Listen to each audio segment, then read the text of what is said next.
Melissa, I wish you a year of success and so much productivity. I know you're ready to kick off, and I wish you also no many challenges as we did in 2025.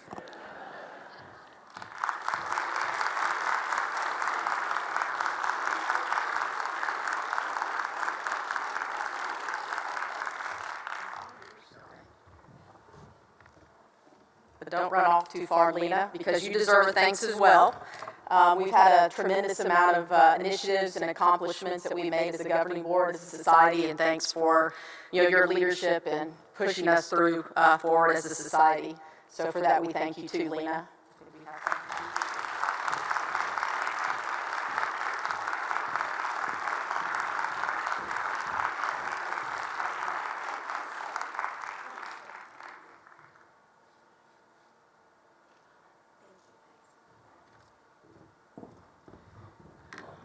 Well, good morning, everyone. I'm really excited to be serving as the 2026 ESA president, but I do need to answer a question because I think no less than like 100 people have asked me this question, and a few people have asked it multiple times, and so I don't know what that means. And it is, are you ready? And so just so everybody knows, I am ready. So y'all should have asked me like 3 years ago, was I ready? So. Yeah. So I thought I would give just a few insights to me, and in case some of you do not know me, because it does lead into the 2026 theme and things I think we should work on.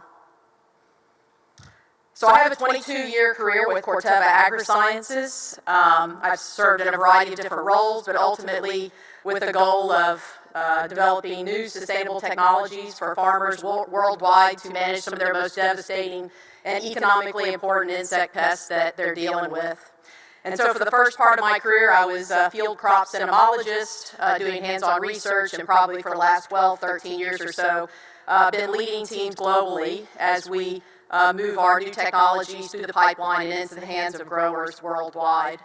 And so I've been a part of a number of successes, but it's not me alone that's done that. And one of the things I really look back on is teamwork, where you bring people with different expertise to the table to solve the problem, and then collaboration. So at Corteva, we alone don't solve things on our own, but we're here working with all of you, academic institutions, and farmers worldwide to help bring these new technologies. So I've met a vast number of people, colleagues, everything that have made me a better person and professional as a result of working with them. But ESA has been a pretty big part of my life and professional career as well. So I've been a member since 1999, which I also had a revelation this week at the new member social. Apparently there were a lot of new members born in 1999, so I felt really old this meeting for some reason. So my earliest mentor and advisor was Dr. David Bale at LSU, and a number of you may know him, but I think I was about day 2 of being in my master's program, and he said I needed to join ESA, and to be brutally honest, I didn't even know what that was. But I knew he was pretty important, he had done big things, and I usually am pretty good at recognizing those types of people, so if they tell me to do something, if it's within reason, I pretty much do it and don't ask questions. But ESA has been pretty awesome, at least for me. It was the place I gave my first presentation. I published my first paper, Economic Entomology. I participated in numerous student events through my whole student life as a baby entomologist. And tremendous amount of networking, meeting legendary entomologists. I thought maybe I would only know as authors on paper or on papers. And then as I progressed through my professional career, have been afforded numerous leadership opportunities through ESA, which I think has made me a better entomologist and insect scientist for knowing all of you and learning from you, and not just doing my day job, at Corteva.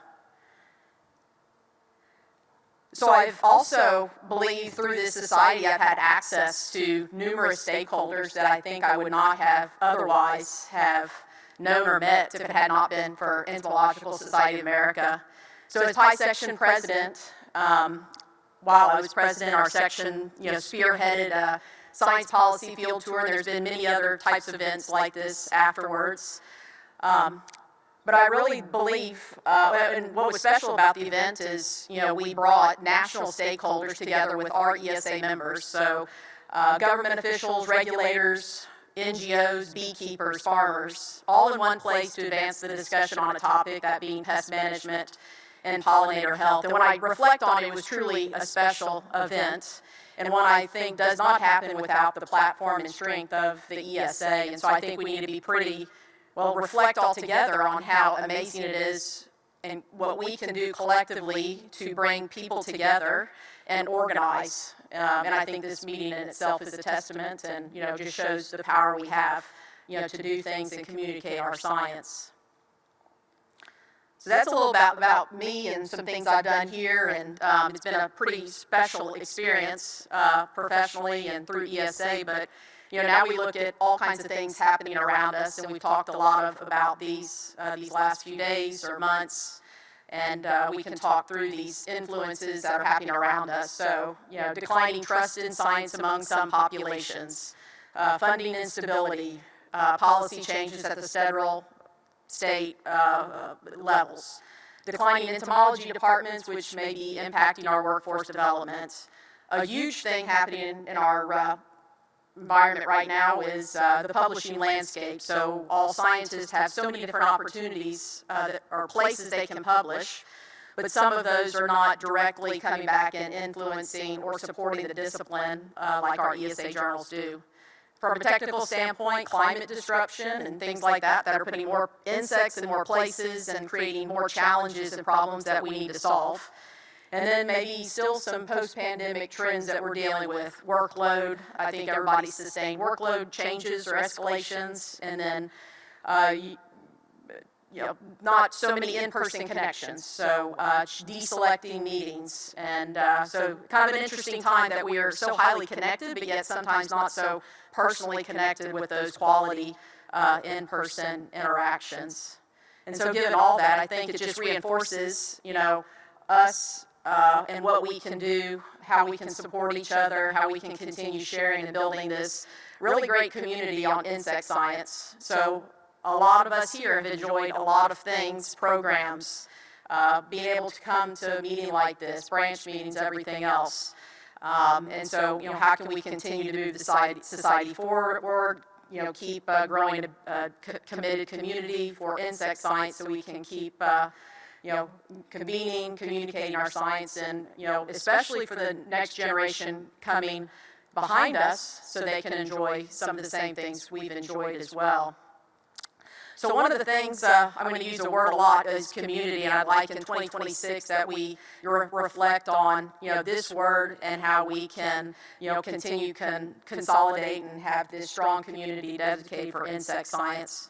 And so these are a couple brief definitions you can find. It's these people having a group of people having a particular characteristic in common, or people are having this feeling of fellowship as a result of sharing common attitudes, interests, and goals. So I think that's pretty much all of us here thinking about insect science. And if we just think about these last couple days, how much energy we have together, how enjoyable this conference is, everything we do.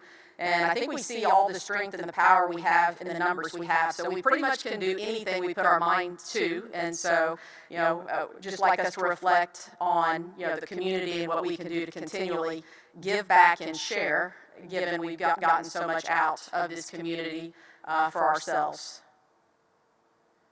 And so, key thing is, how can we, again, continually commit and be even more intentional about how we bring together and come together for our society and insect science's strength, resilience, and adaptability. So what does this look like, or the challenge ahead of us? So, for sure we need to keep insect science and our society as a top priority. What I'd like to see is that we work, even within our society, work even more. So if people are working on similar topics as you, how can we better partner, with each other? How can we bring peer groups or organizations adjacent to us into our discussions so we can, continue to expand, synergize efforts? And then when we are together, how can we maximize our time to continually move discussions forward, be more action-oriented, things like that. I keep hearing about resource constraints, so it seems like we should, really do even more partnering, and then again, when we're together, work towards solving challenges. And, and so what that requires is, how can we continue to share back anything we have to the community? And so in the concept of sharing, I think we could all reflect that you can share anything, and it can be something really large, or it can be very, very small, and that could be time, maybe a skill, a resource, even just advocating for our science outside of our society in this room. But I think just trying to reflect on what can you give back, large or small. It can be very small, because we've gotten a lot out of this society as well, and we need to continue for the future. So the theme. Oh, and I hadn't seen this new picture, so. And so we came up with Connect Your Science, Expand Your Net. Really pleased. I've got two amazing program chairs, Dalton Ludwig and Tron is somewhere around here. I got another picture on them. So where I landed on this theme, I think there was a picture of me with a sweet net.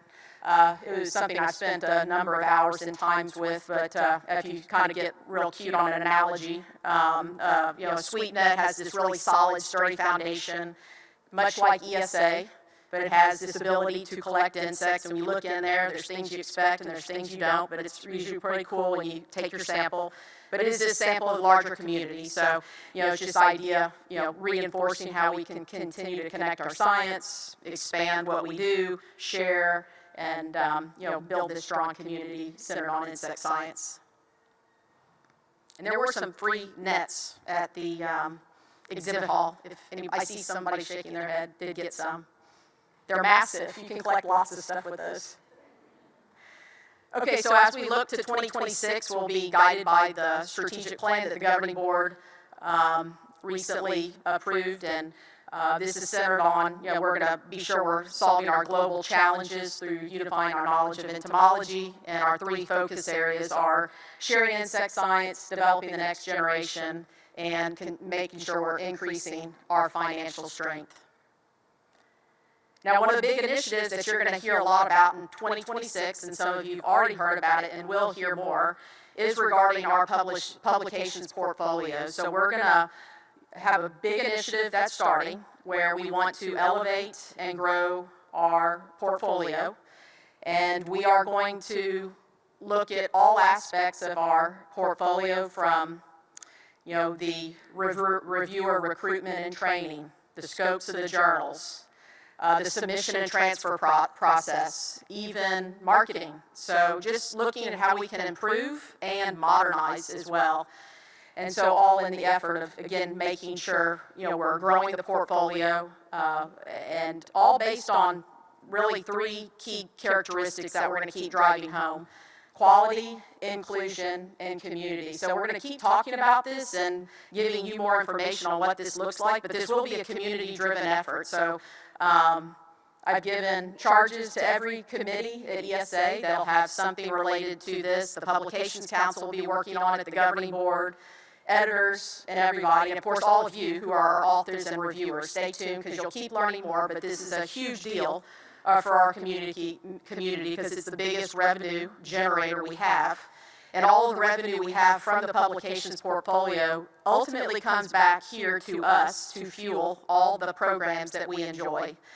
So one more plug, in case you don't, as you think about it and leave the meeting, all of your science research, please think of our ESA journals as the first place you want to publish, and your review time, even if you can do just a few a year. That would be greatly appreciated. So looking at some other ESA priorities that we'll be looking at in 26, so we'll be continuing to look at all of our programs and ensuring that they're in alignment with where we need to be in the future to support insect science, and as we do that, we'll ensure we're being fiscally stable. The other thing that will be taking place very soon is the membership bylaws vote on governance, so be sure to check your emails in January. That poll will be open for 30 days, so be sure to vote and put your voice in the vote. So depending on the outcome of that vote, there could be some transition changes or process that would take some significant time as well and also be a priority.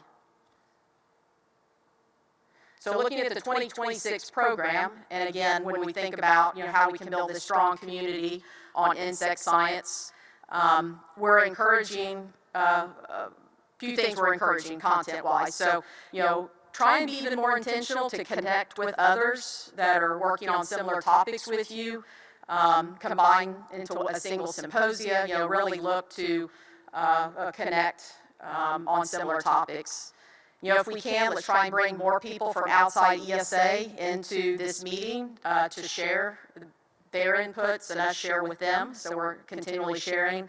And then let's think about non-traditional ways to even add more dynamics to the symposia and the workshops. So being more action-oriented, discussion-based, how can we get outputs that then come back perhaps to our journals or a continuing conversation at a branch meeting or the next annual meeting. And I think really the thing here is we want to get the programming such that nobody wants to miss not being part of that conversation in the room.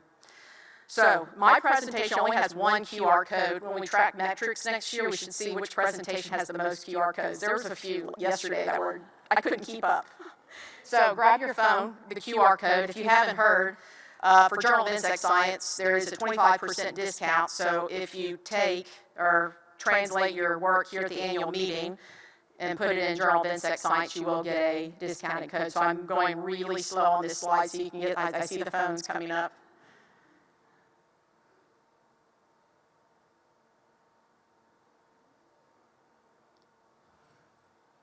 So then the other thing, thinking about programming content, workshops and symposia, if we can advance more discussions on what it means to build a community, so community building, mentorship, maybe not just one-on-one, but like this group mentorship sort of idea, and then sharing. So any, kind of putting out there what are the large and small ways to contribute and share back. Couple deadlines that are coming up so that it'll come before you know it. So March 1st is when, for the next annual meeting, those symposia and workshop submission deadlines are approaching. So be sure to check newsletters and be keeping up with these. But again, emphasis in 26 on, really high quality, but how can we continue to have even greater collaboration, solution-driven symposia and workshops. Okay, so I already previewed, y'all saw the picture, but they're in here on Dalton. So they've already been doing a ton of work already as program chairs because they were overseeing the student competition, which is a ginormous effort for ESA. And they're pretty enthusiastic, just like their pictures show here. They're pretty passionate about our society, the science, and they love working with each other, so I'm super excited to have them working with me. So if anything I've talked about here you're interested in, please be sure to reach out to any of us with your programming ideas as well. And so we'll get together a year from now in Columbus. This is pretty cool because this is a new city for us, but also in close proximity to a very important university that has a lot of members here, the Ohio State University. Yeah. Okay, so we got some Buckeyes in the room that are going to welcome us. So maybe there's going to be some ways to share between Ohio State and the membership. So look forward to hearing all the ideas that might come there as well. But please don't wait until Columbus to be thinking about coming to an ESA meeting. We have a full slate of branch meetings with the Southeastern branch being the first in March, which I understand is the 100th year of that branch. So that's pretty awesome too.